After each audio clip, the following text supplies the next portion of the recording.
Welcome to another video for the Synth and I. What I was going to do today is something that was suggested by one of the readers of the blog, which is create a patch. Show you how I create a patch. Just kind of walk you through one of them. These are patch cables. This is a synthesizer. And I'm going to do a very basic patch for you today, just to show you some of, not just the process, the technical process, but a little bit of the creative process. At this point in the video and in the day, I have no idea what I'm going to come up with. So what I thought I'd do is a very basic structure with a sound source, some modifiers, and then going to an output. Let's start with an oscillator. This is a Modcan A format synthesizer. I'm going to just take a square wave, and I'm going to put it into the output module I'm using.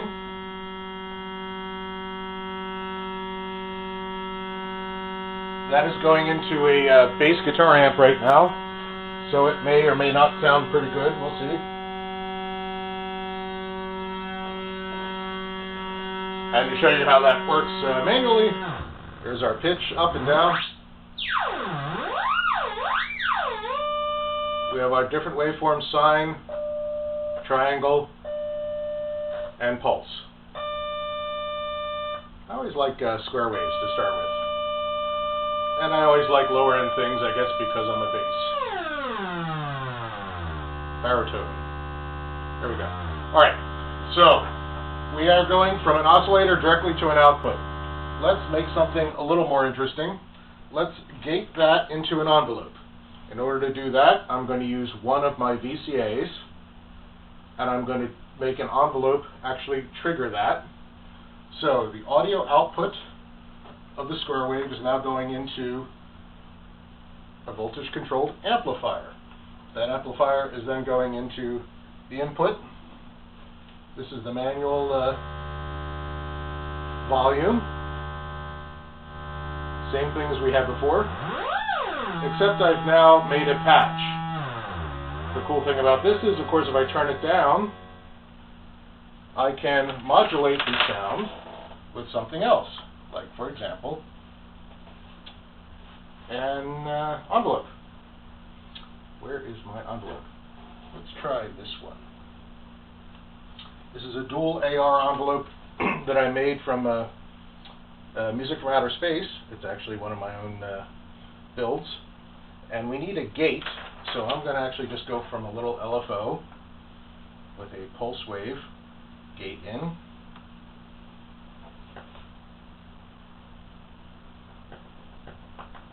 You can kind of hear that. I'm going to go up in the release.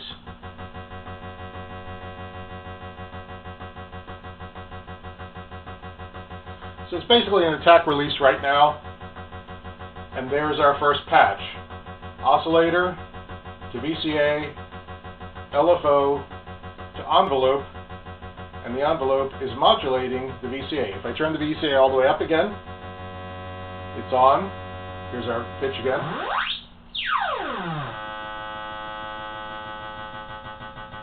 And if I turn the VCA all the way down, the modulation is 100% controlling the volume. I can make the release longer. I can turn the speed down, actually the frequency of the LFO.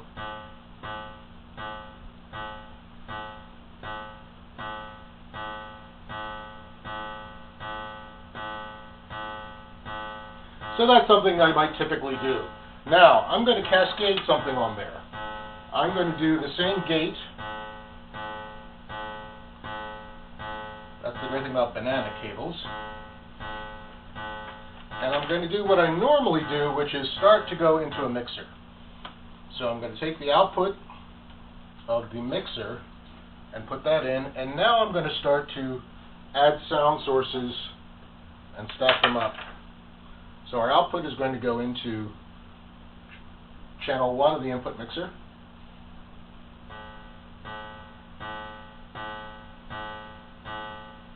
We've added a mixer into the mix, ironically. And I'm going to do the same thing with the output of VCA2. if I turn the mixer down, you hear nothing here because I don't have an input. But what I'm going to do, for fun, is take, say, the pulse wave and put that in.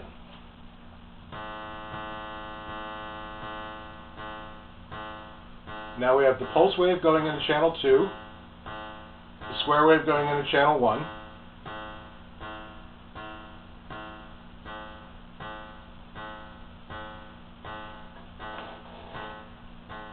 Pulse, square,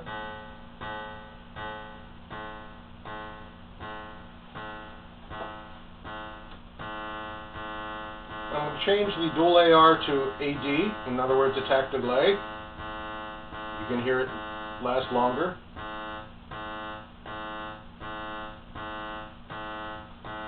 And the reason I wanted to use two waveforms from the same oscillator is I'm going to do what I would often do, is run it into something else, a modifier.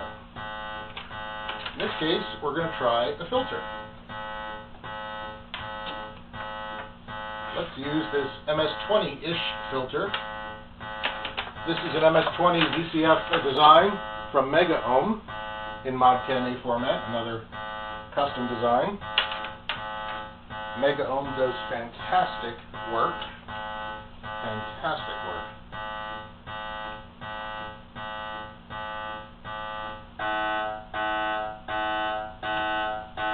I'm going to turn down the square wave. Now this is the sawtooth wave into the MS-20 filter, and you can hear it screech.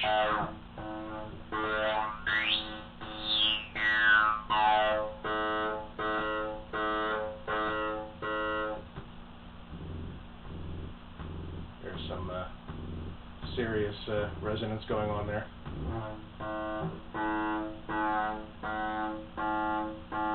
Let's put the square wave back in the mix as well.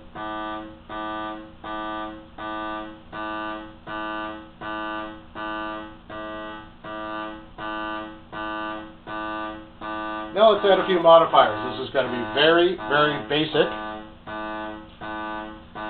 Let's modulate the pulse width of the square wave. First of all, let me do that manually so you hear what it sounds like.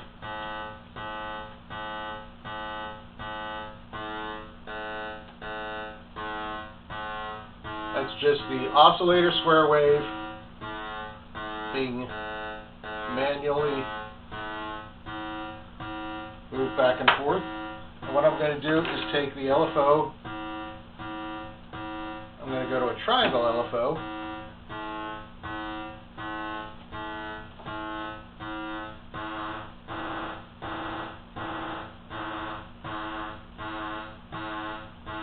I don't know if you can see the actual blinking light, but that's giving you the frequency of what the LFO is.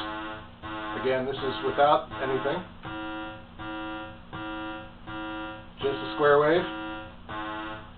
Modulating the pulse width with an LFO. And now I'm going to go back to the sawtooth into the MS-20 filter and use the same triangle wave to modulate the frequency of the MS-20 filter.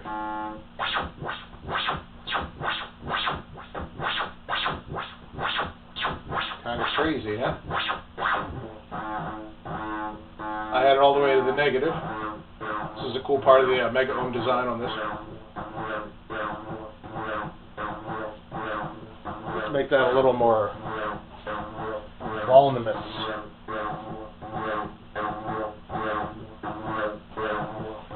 So now we've gone from a simple, straight, full wave to something that's a little weird, a little odd. And I basically listen to these things as I'm doing them and try and come up with the next thing. So let's mix the square wave back in.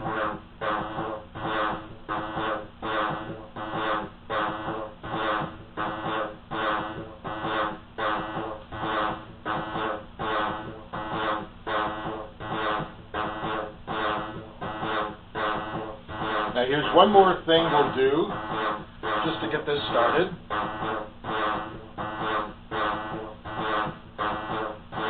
We're going to send frequency modulation to a different LFO at a different speed. So we're hearing the pulse width going back and forth. Again, pulse width not modulated, pulse width modulated, and I'm going to use a faster triangle wave for the filter. Listen to the modulation change here.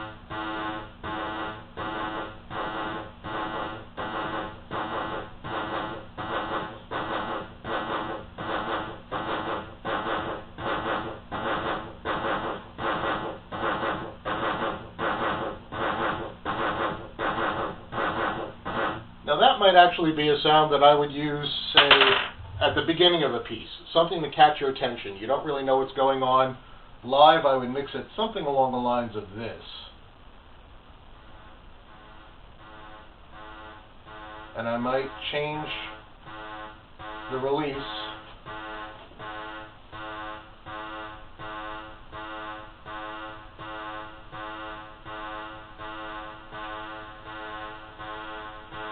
and maybe even the pitch.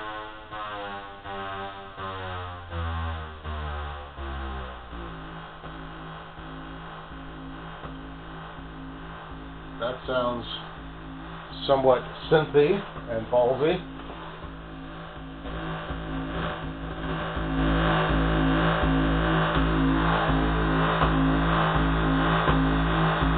Then we mix up the filter sound.